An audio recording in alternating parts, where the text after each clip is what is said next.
And phase one found this very interesting as a new sector for our business. So we came over and said, let's do one thing, develop our own airborne camera, which is called IXA, and this was the first model get to the market. And we used a lot of knowledge we got from our OEM partners. I hope they're not angry with us about that. But at the end of the day, we built it from the scratch, a complete new medium format camera for photogrammetry, and it's a metric camera which you can use in terrestrial and airborne or other applications.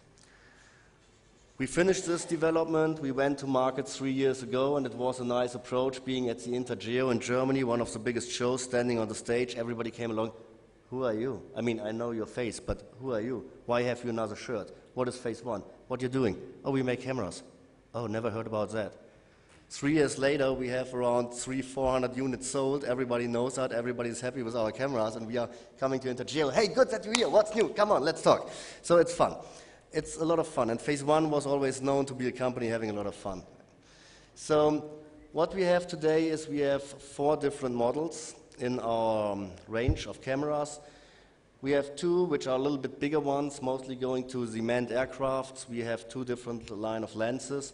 One is more for short focal lengths, wide angle lenses, where we use professional lenses, as well as Schneider-Kreuznach lenses for the long focal range.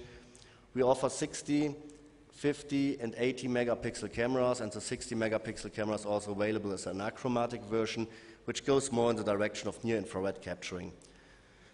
We developed our own computer system for that, so it's a very ruggedized PC system which can control 4 cameras at the same time, and all these cameras are made for use in an aerial environment, so this means in planes where you can have cold temperatures, hot temperatures, vibrations, shocks during start and landing, so everything is developed really ruggedized.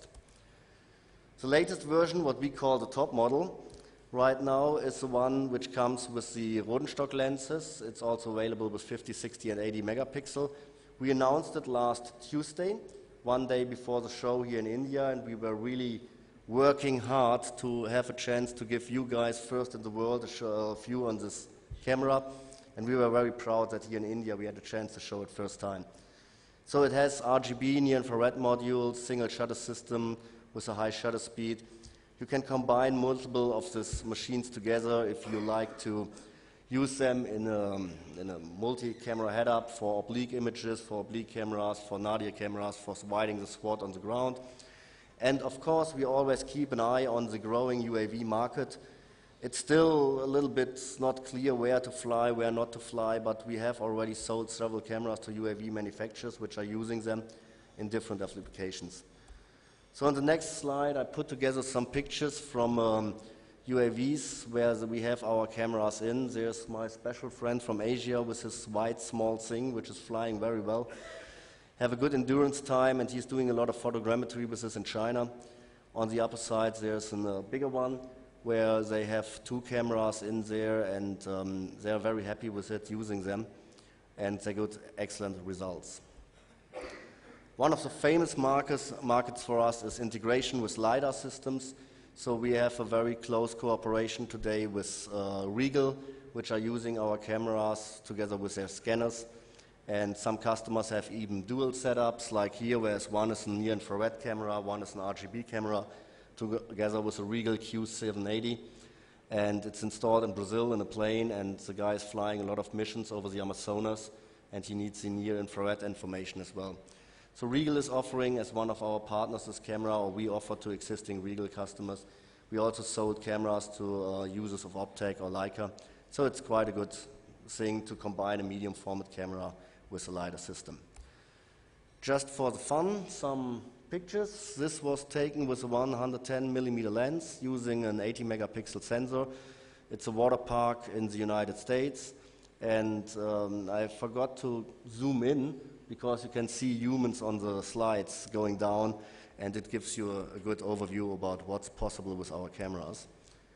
Here's an example where I zoomed in, and you see over the whole, you see the whole image, and then you see down there the small cross, which is a typical ground control point, which will be measured with GPS, and then you use it later in the post-processing to get your better accuracy for the whole autophoto production or DSM, DTM mapping. This is an oblique image, was a very nice test flight we have done in Ecuador, where we mount the camera oblique inside the aircraft, and it was flown by the military forces in Ecuador.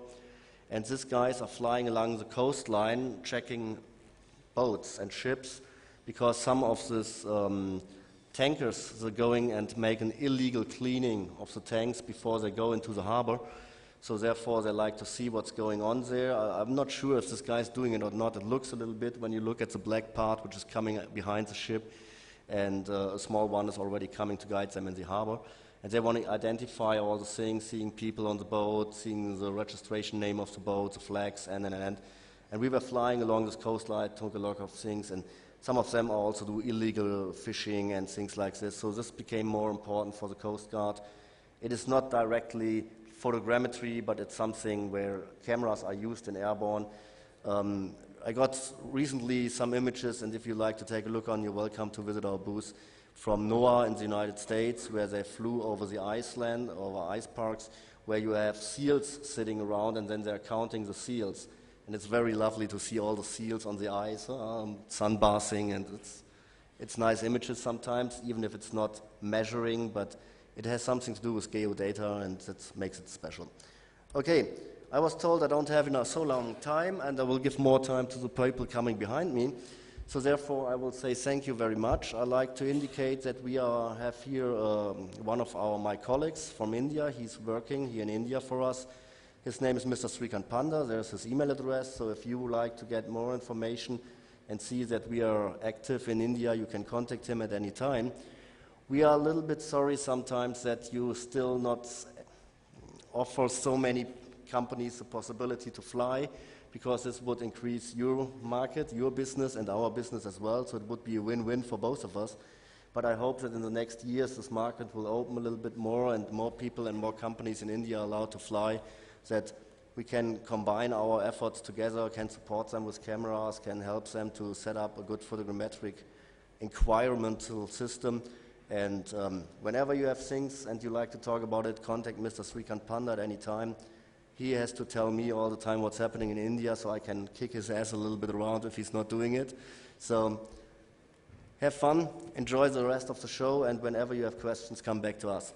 Thank you very much.